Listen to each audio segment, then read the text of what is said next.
Ali radıyallahu teala anhu kabrga giredi ekan da. Kabrga girip salam beredi ekan. Ne dep salam beredi? Tirүүгө salam bергендей. Assalamu aleykum ya ahlel kubur. Ey kabırdagılar, sizlerge Allah'tın salamı olsun deydi. Kabırdagılarga, ey arbaktar, Allah'tın salamı olsun sizlerge deydi. Deydi eken dağı, ne deydi? Ey kabırdağı arbaktar deydi. Bizden жаңылык surabайсыңарбы deydi, tirүүлөрдөн, жердин üstünde жүргөндөрдөн жаңылыk surabайсыңарбы? Biz sizlerge жаңылыk bereylibi deydi eken. Deydi eken dağı, ey kabırdagılar deydi eken. Siler ölgöndөн keyin silerdin baylığыңар muras bolup tarkalıp ketти, baylığыңардан эчтеке калбады. Мына бизде жаңылык дейди экен.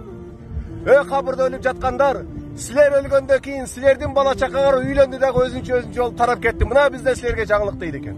Ey kabırdagылар, siler ölgöndөн keyin silerdin аялдарыңар башка бирөөлөргө тийип кетти. Мына бизден силерге жаңылык дейди экен. Ey kabırdagылар, силерден бизге жаңылык барбы деген экен Али радıyallahu teala. Тугандар, Moğol жерге келген кезде arkada baylık kaladı eken, büröөлөргө kaladı eken. Moğol жерге келген кезде балаң seni 40'ına çeyini estedi eken, 40'tan keyin estebeydi eken. Moğol жерге келгенден keyin senin ayalın başka biröөгө жакшы ээрчиса тийип кете берет экен тугандар.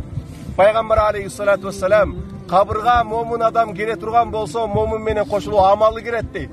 Жакшы амал же жаман амал кошулуп кирет экен тугандар. Жакшы амалды көбөйтөлү. Көп жакшы амалдарды кылайлы тугандар.